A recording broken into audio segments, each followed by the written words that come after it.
Hello good afternoon प्रिय विद्यार्थियों। आज हम बीए फाइनल राजनीति विज्ञान का प्रथम प्रश्न पत्र अंतर्राष्ट्रीय संबंध के बारे में एक परीक्षा मंथन कार्यक्रम के अंतर्गत मॉडल क्वेश्चन पेपर लेकर आए और ये मॉडल क्वेश्चन पेपर एग्जाम की दृष्टि से आपकी बहुत ही इम्पोर्टेंट है।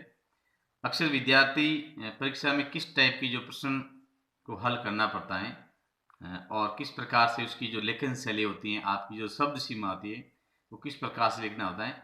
तो कई बार विद्यार्थी टॉपिक को बढ़िया पढ़ने के बाद में भी एग्जाम में कई बार विद्यार्थी अच्छी तरीके से अपना प्रेजेंटेशन नहीं कर पाते हैं, इसलिए वो मार्क्स उसके आशा के अनुकूल नहीं आ पाते। तो हम आपके समक्ष एक मॉडल क्वेश्चन पेपर के रूप में इस प्रत्येक सप्ताह में एक लेके आएंगे और उस परीक्षा मंथन कार्यक्रम के अनुसार उसको एक बताने का प्रयास करेंगे कि किस टाइप की जो क्वेश्चन है एग्जाम में आते हैं और आप किस प्रकार से उनको सॉल्व आउट करते हो।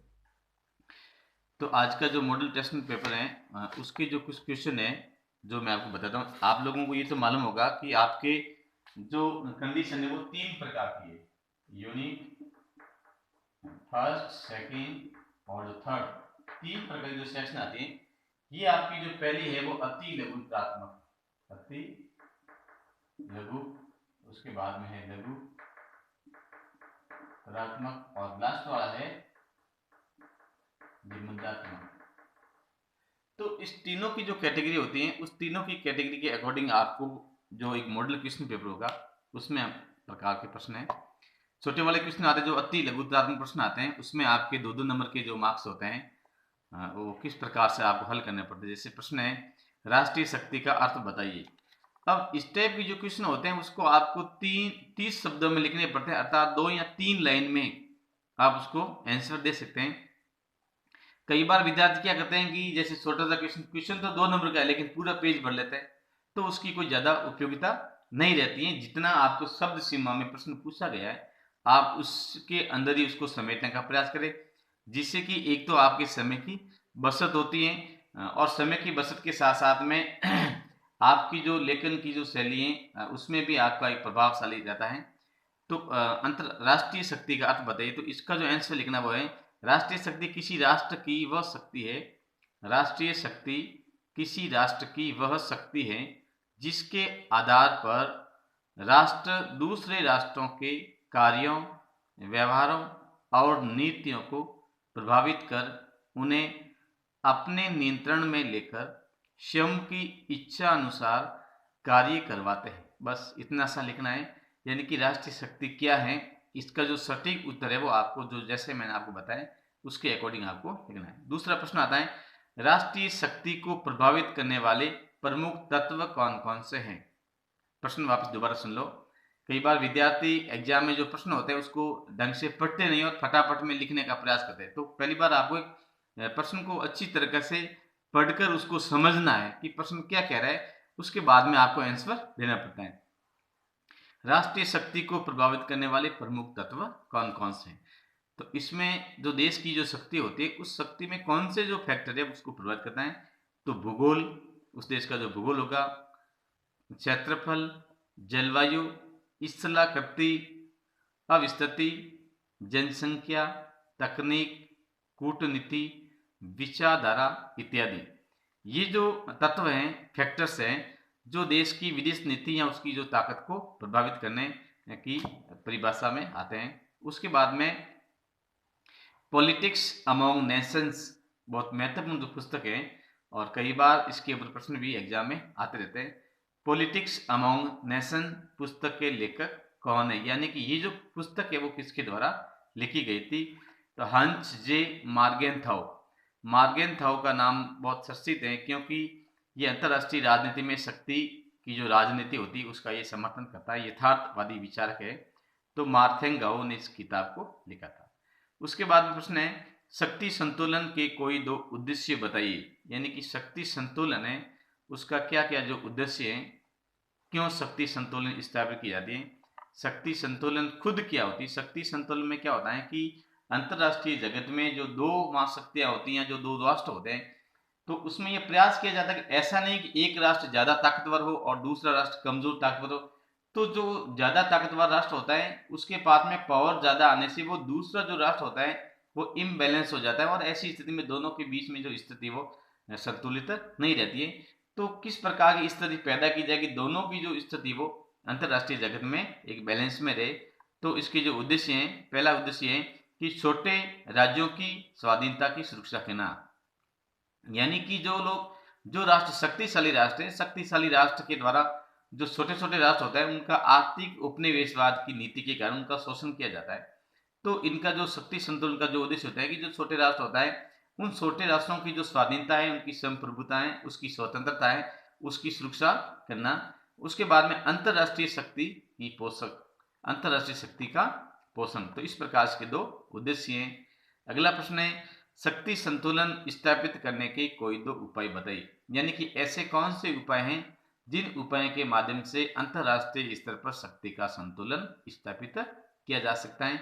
तो पहला जो उपाय वो है क्षतिपूर्ति, यानी कि अगर क्षतिपूर्ति का जो है उपाय है, यानी कि अगर किसी राष्ट्र की किसी युद्ध में या अंतरराष्ट्रीय राजनीति में कोई नुकसान हुआ है तो उसकी नुकसान की भरपाई करना, उसकी क्षतिपूर्ति करना, जिससे कि वो राष्ट्र है वापस अपने स्तर पर आ सके।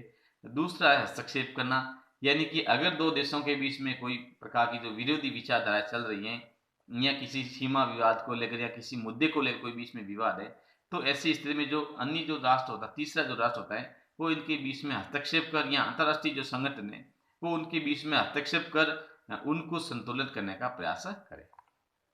अगला प्रश्न है शीत युद्ध के प्रमुख क्या कारण थे बताइए, यानी कि शीत युद्ध हुआ था, शीत युद्ध के प्रमुख दो कोई कारण बताओ। तो पहला कारण है अणुबम का आविष्कार या अणुबम का रहस्य। शीत युद्ध जो प्रारंभ हुआ था तो उसका जो पहला कारण था ये अणुबम का जो आविष्कार हो गया था, क्योंकि अणुबम के कारण अंतरराष्ट्रीय राजनीति, अंतरराष्ट्रीय जगत में हम देखते हैं कि अणुबम के आविष्कार के कारण जो शीत युद्ध है वो एक दो महाशक्तियों के बीच में एक विचारधारा के रूप में उभर कर सामने आया था। और दूसरी है बर्लिन की नाकेबंदी, बर्लिन की जो दीवार की है उसकी जो नाकेबंदी है वो भी एक प्रकार से शीत युद्ध का जो कारण बना था। तो इस प्रकार के जो आंसर इसमें किए जा सकते हैं। अगला जो प्रश्न है वो है the Cold War as a history, किताब का नाम है, पुस्तक है the Cold War as a history, 1967 में लिखी गई थी। तो इसकी जो रचना किसने की थी, तो उसका नाम है लुई हाले, ध्यान रखना लुई हाले नाम, लुई हाले, ये नाम है, ये लेखक का नाम है the Cold War as a history का लेखक का जो नाम है लुई हाले। अगला प्रश्न है शीत युद्ध नामक शब्द का प्रयोग सर्वप्रथम किसने किया था, यानी कि जो शीत युद्ध कोल्ड वार जो शब्द है इसका सबसे पहले जो प्रयोग है वो किसने किया था, वो कौन था जिसने पहला इसका प्रयोग किया था। तो बर्नार्ड बरूच, ये नाम है बर्नार्ड बरूच, बर्नार्ड बरूच ने इसका जो पहली बार प्रयोग किया था, शीत युद्ध का जो शब्द है, शब्द का पहली बार इसने प्रयोग किया था बर्नार्ड बरूच ने, जबकि वॉल्टर लिपमैन ने इसे लोकप्रिय बनाया।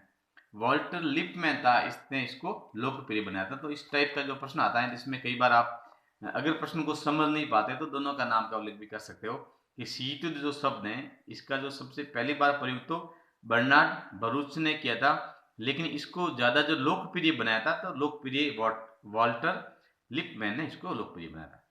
उसके बाद में नाटो की स्थापना कब हुई थी, नाटो एक सैनिक संगठन है, सेकेंड वर्ल्ड वार के बाद में इसका अस्तित्व हुआ था। तो इसकी स्थापना कब हुई थी, तो 1949 में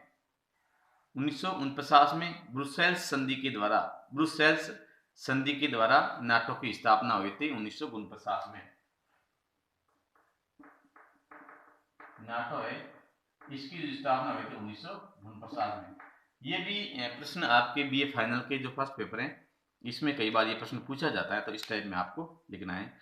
शीत युद्ध की औपचारिक शुरुआत मानी जाती है, यानी कि शीत युद्ध की जो औपचारिक जो शुरुआत है वो कब से मानी जाती है, तो ये 1945 में जो फुलटन भाषण के दौरान 1945 में फुलटन भाषण के दौरान इसकी शुरुआत मानी जाती है। उसके बाद तो ये इस प्रकार से 10 क्वेश्चन मैंने आपके समक्ष रखना है एक मॉडल क्वेश्चन पेपर के रूप में। 10 क्वेश्चन का जो मैंने आपकी जो आंसर भी बताने का प्रयास किया है, तो जितना मैंने जिस प्रकार से बताया आपको उसी प्रकार से उसमें लिखने का प्रयास करना है। उसके बाद में जो अगले आपके जो 5 क्वेश्चन आएंगे वो 7 नंबर के क्वेश्चन आएंगे। सेकंड इसकी जो आपकी जो भाग होगा उसमें आएगा, तो उसमें आपको 1.5 या 2 पेज के रूप में इसको लगभग उसमें लिखना पड़ता है। तो उसमें इस टाइप के क्वेश्चन आता है कि शीत युद्ध की प्रकृति को समझाइए। दूसरा प्रश्न है तनाव से तलीय यानी देतांत से आप क्या समझते हो, तनाव से तलीय या देतांत से तलीय से आप क्या समझते हो, शीत युद्ध के अंत के बाद की जो घटना है। उसके बाद में शीत युद्ध के साधनों की समीक्षा कीजिए, यानी शीत युद्ध में कौन कौन से जो उपकरण या साधन को प्रयोग में किया गया था उसके बारे में बताना है। शीत युद्ध का अंत किस प्रकार हुआ समझाइए, यानी कि जो शीत युद्ध हुआ था उसका अंत किस प्रकार से हुआ, महाशक्तियां किस प्रकार से शिथिल पड़ी थी, तो उसके बारे में बताना है। उसके बाद में ये तो जो प्रश्न थे वो आपके लघुत्रात्मक थे। उसके बाद में कुछ प्रश्न है वो आते हैं आपके निबंधात्मक प्रश्न आते हैं। तो उसमें किस टाइप के जो प्रश्न पूछे जाते हैं कि शीत युद्ध से विश्व पटल पर क्या प्रभाव पड़ा, यानी शीत युद्ध के बाद में जो दुनिया के जो विश्व था उस पर क्या प्रभाव पड़ा था उसके बारे में बताइए। दूसरा प्रश्न है शीत युद्ध के प्रमुख कारणों का वर्णन कीजिए। ये प्रश्न कई बार आया हुआ एग्जाम में और इस प्रकार से आता रहता है, और इस प्रकार से जो प्रश्न होते हैं जो स्कोरिंग है, जिस प्रश्नों का जो बिंदुवार जो प्रश्न अटेंड किया जाता है उसमें नंबर भी स्कोरिंग आता है। तो इसके प्रमुख कारण क्या क्या है उसके बारे में आपको बताना है। फिर शीत युद्ध शक्ति संतुलन स्थापित करने के प्रमुख साधन या उपायों का वर्णन कीजिए। शक्ति संतुलन स्थापित करने के जो प्रमुख साधन क्या क्या या उपाय किया गया है उसके बारे में आपका इसका वर्णन करना है। तो आज के इस YouTube कार्यक्रम में हमने आपके परीक्षा मंथन प्रोग्राम में मॉडल टेस्ट पेपर के बारे में आपके समक्ष पेश किया है, किस प्रकार के एग्जाम में मॉडल टेस्ट पेपर आते हैं और आपको किस प्रकार से उसके आंसर देने का प्रयास करना चाहिए। धन्यवाद।